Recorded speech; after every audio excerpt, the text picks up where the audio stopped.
30 నిమిషాలలో నొప్పి లేకుండా వేడికోస్ స్వయం చికిత్స ఆవేశ హాస్పిటల్ హైదరాబాద్. నమస్తే రమగారు. నమస్తే చే రమగారు, ప్రతి విద్యకి గురువు అవసరం కదండి. గురువు లేని విద్య పనికిరాదు. దీనికి సంబంధించి ఏమైనా స్టోరీస్ ఉన్నాయా రమగారు? విద్యకైనా విషయానికైనా జయ, మామూలు విద్యే కాదు, పారమార్థిక విద్యకి కూడా తప్పకుండా గురువు కావాలి. మనకి హిందూయిజంలో ప్రత్యేకంగా గురువే, భగవంతుడి కంటే గురువే ముఖ్యం అని చెప్తారు.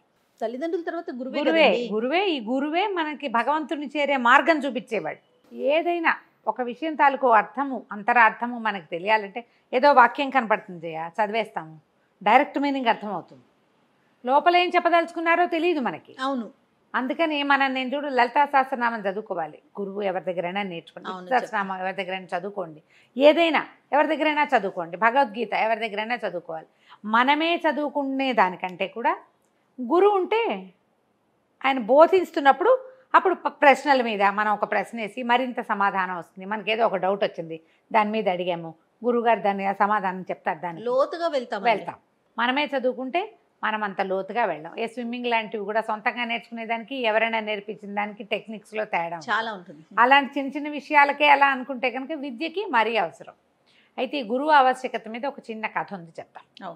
ఒక పల్లెటూరులోనట ఒక సంపన్న గృహస్థు ఉండేవాడు. చాలా బాగా సంపాదించాడు. ఆయన ఊళ్ళో గుళ్ళు గోపురాలు అవి కట్టించాడు, చాలా మంచివాడు. కాలం చేశాడు. కుమారులు ఆయనలాగా వ్యాపారం అవి చేయలేకపోయారు, బాగా డబ్బులు పోగొట్టుకోగా అన్నీ పోయాక సరే నాన్న ఏమైనా ఎక్కడైనా దాచిపెట్టాడేమో ఇంకా అని ఏవో నష్టాలు వచ్చినాయి వ్యాపారాలు. కాగితాలన్నీ తిరిగేస్తే ఆయన నాన్నగారికి ఒక డైరీ ఉండేది, ఏదో శ్రీరామ కోటి అవి రాసుకునే పుస్తకం. అందులో మార్గశిర శుద్ధ ఏకాదశి గోపురం కింద 10 లక్షల ధనాన్ని దాచిపెట్టాను అని రాస్తే మార్గశిర శుద్ధ ఏకాదశి నాడు దాచిపెట్టాడు నాన్న గోపురం కింద. ఆ గోపురం ఎవరు కట్టించారు? నాన్నే కట్టించాడు. మా నాన్న కట్టించిదే కదా, మా కోసం ధనం దాచాడు దాని కింద అని చెప్పి ఊళ్ళో వాళ్ళందరూ నానా తిట్లు తిట్టిపోసినా కూడా, అంత బంగారు తండ్రికి పుట్టిన పాపిష్టి కొడుకులు ఇట్లాంటి వెధవలని తిట్టిపోసారు అందరూ. గుడి గోపురం పడగొట్టించారు. ఇది కడతారు కదా ముందు, గాలిగోపురం పడగొట్టించారు. గాలిగోపురం కింద 3 నిలువలు తవ్వినా ఏమీ రాలా, దాని కింద ఏమీ లేదు. ఈ తవ్వించటానికి పడగొట్టించడానికి వాళ్ళ దగ్గర ఉన్న ప్రతి రూపాయి ఖర్చు పెట్టేసి ఇంకా గర్భదరిద్రులు అయిపోయారు. ఉన్నది పోయింది, అదేదో కూడా పోయింది. అంత ఏదో కాస్త తినగలిగే వాళ్ళు ఉండేవాళ్ళు. మరియు ఓ గోపురాన్ని కట్టించడానికి ఎంత ఖర్చు అవుతుందో అందులో పావు వంతైనా తీయడానికి అవ్వదు, మరి అవుతుంది కదా. ఊళ్ళో వాళ్ళంతా తెగ తిట్టిపోసారు. ఎవ్వరు వీళ్ళ మొహాలు కూడా చూసేవాళ్ళు కాదు, ఇంచుమించు వెలేసినట్టుగా అయిపోయింది. అయితే ఏమైంది, పై ఊళ్ళో ఎవరో ఒక షావుకారు గారు ఉండేవాడు. ఈయన చనిపోయిన సంగతి ఆయనకు తెలీదు. ఆయన ఏదో యాత్రలకు వెళ్ళి తిరిగి వచ్చి ఈయన ఇక్కడికి వచ్చి ప్రసాదాలు అవి ఇవ్వడానికి ఈ ఊరు వచ్చి ఏదో మాటల మీద ఈ పెద్ద మనిషి పోయాడని తెలుసుకున్నాడు. వీళ్ళ ఇంటికి వచ్చాడు. ఆయన ఎన్ని సంవత్సరాలు అయింది, మీ నాయనగారు ఎంత ధర్మాత్ముడు, ఎట్లాంటి గుళ్ళు గోపురాలకు ఎంత సహాయం చేశాడు, ఎన్ని ఊళ్ళల్లో బళ్ళు కట్టించాడు, ఎంతమంది బ్రాహ్మణులకు అన్నదానం చేయించాడు, ఎన్నో ఇళ్ళని నిలబెట్టాడు, మీ నాన్న గొప్పవాడు, ఇటు అయిపోయారు ఏమిటి నాయన అంటే, పెద్దవాడు వలవలా ఏడ్చి, ఏం చేయను బాబుగారు, మా నాన్న మా దగ్గర ఉండేది కాకుండా డబ్బు ఎక్కడో దాచిపెట్టాడండి, మరేమోనూ ఇలా ఒక కాగితంలో కనపడింది, ఏం చెయ్యాలో తెలియక మేము మా దగ్గర ఉన్న చిన్నపన్నదంతా అయిపోయింది, ఆస్తిపాస్తులు పోయినాయి, అప్పుల కింద కొంత పోయింది, వ్యాపారంలో నష్టపోయాం, నాన్న రాసిన కాగితం ప్రకారము ఇక్కడ తవ్వాము, గోపురం పడగొట్టిన పాపం మా నెత్తి మీద పడింది తప్ప అందులో ఏమీ రాలేదండి అంటే ఆయన ఆశ్చర్యపోయాడు. అబద్ధాలు రాస్తాడా, అంత ధర్మాత్ముడు రాయుడు కదా. గోపురం ఈయన కట్టించింది ఇదొకటే, ఆ కాగితం పట్టు రండి అన్నాడు. ఆయన అట్లా చూస్తూ ఉన్నాడు. కాసేపు చూసి, అబ్బాయి ఓ పని చేయండి, నేను డబ్బిస్తా, మీ నాన్న ఎంత గోపురం ఎలాగ ఎంత ఎత్తులో ఎట కట్టాడో అటాగే గోపురం కట్టించేసి, నాకు మళ్ళీ యాత్రలకు వెళ్ళే పని ఉంది, వేరే వ్యాపారం కూడా అవతల ఊళ్ళలో పై ఊళ్ళల్లో వ్యాపారం ఉంది, మీరు గోపురం కట్టించండి, మీకు డబ్బుకి ఏమీ ఇబ్బంది లేదు, నేను పెడతా డబ్బంతా. పడగొట్టిన గోపురాన్ని యథాతథంగా కట్టించేసే, అంతవరకు నేను తిరిగి వచ్చే వరకు మీకు ఇబ్బంది లేకుండా 3-4 అన్నదమ్ములకి తలా ఒక 1000 నాణేలు ఇస్తా, నేను వచ్చేదాకా గడుపుకోండి, వచ్చాక చూద్దాం అని చెప్పాడు. మరి గోపురాన్ని డబ్బు ఇచ్చాడు కదా ఆయన. అంతే. ఈయన ఈ వచ్చిన పెద్ద మనిషికి ఆయన వ్యాపారం పెట్టిన కొత్తల్లో ఈ మన పాత గోపురం కట్టించిన పెద్ద మనిషి, ఈ కొడుకుల తండ్రి, ఆయనే డబ్బిచ్చాడు. ఆ ఆపేక్షను ఆయనట చూపించాడు.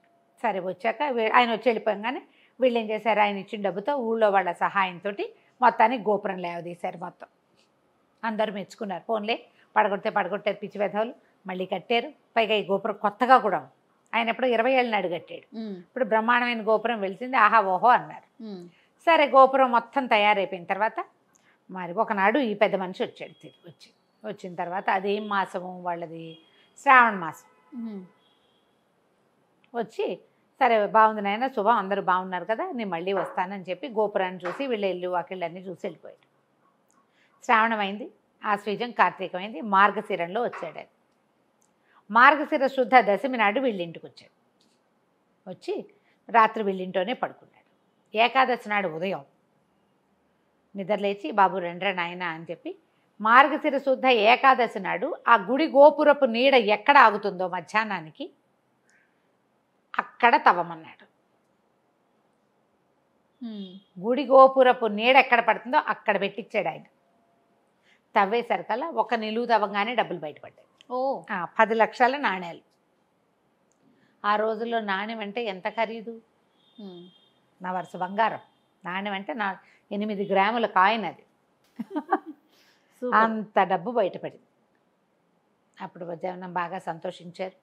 కొడుకులు చక్కగా వ్యాపారంలో స్థిరపడ్డారు. ఆ దేవాలయానికి ఇంకో పక్కన కూడా గాలి గోపురం కట్టించారు వీళ్ళు ఈ డబ్బులతోటి, నలుగురు కలిసి. అప్పుడు చెప్పుకున్నారు జనం, ఏదైనా సరే వాక్యార్థం వేరు, అంతరార్థం వేరు. వాట్ టు వర్డ్ మీనింగ్ అంటే ముఖస్య ముఖార్థ అందరికీ తెలుసు. అంతే. ఈ ముక్క వెనకాల ఏముందో గురువులకే తెలుసు. అర్థము వేరు, తాత్పర్యం వేరు. అంతే కదండి కదా, దాని లోపల ఉన్నది అది ఆయనకు తెలిసింది. ఆయన వీళ్ళకి గురుతుల్యుడు అయ్యాడు. జీవితాలు బాగు చేసుకున్నారు ఒక దెబ్బకి. ఆ తర్వాత హాయిగా ఉన్నారు.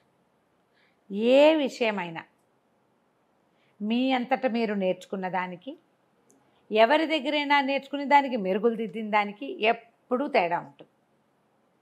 నాకు తెలుసని మేము చదివేసి అర్థం చేసేసుకుంటామని అన్నిటికీ తయారవకండి. చదువుకుని అర్థం చేసుకోండి, నేర్చుకోండి. కానీ ఎవరైనా ఒక్కళ్ళు పండితులు దొరికితే, వదలదు, సబ్జెక్టు ఎక్స్పర్ట్ దొరికితే వాళ్ళని వదిలిపెట్టుకోండి. వాళ్ళని పట్టుకుని మీకు వచ్చిన చాలా అద్భుతమైన విద్యకి మెరుగులు దిద్దించుకోండి వాళ్ళతోటి. ఎప్పటికప్పుడు కొత్త మెరుగు అవసరం అవసరం, ఎప్పుడు కొత్త మెరుగు అవసరం. ఏవో శ్లోకాలు నేర్చుకుంటాం, సంస్కృతం చదువుకుంటాం, తెలుగు పద్యాలు నేర్చుకుంటాం. దాన్ని ఎవరైనా కరెక్షన్ చేస్తే యాక్సెప్ట్ చేయండి. గురువు ఒక్కొక్కసారి మనం వెతికితే దొరుకుతాడు. వాళ్ళంతటా వాళ్ళు తారసపడతారు. ఒకసారి తారసపడిన గురువుని గౌరవించండి, మీరే వెతుక్కున్న గురువుని కూడా గౌరవించండి. మీకు చెప్పగలిగే వాడు ఒకడు ఉన్నాడు అనే విషయాన్ని తెలుసుకోవాలి. మొత్తం నాకే తెలుసు అని అనుకోవద్దు. అంతే కదా, కంచికి మన ఇంటికి. సూపర్ రమ్మగారు, నమస్తే. నమస్తే. సుమన్ టీవీలో మీ పర్సనల్ అండ్ బిజినెస్ ప్రమోషన్స్ కోసం కింది నెంబర్కి కాంటాక్ట్ చేయండి.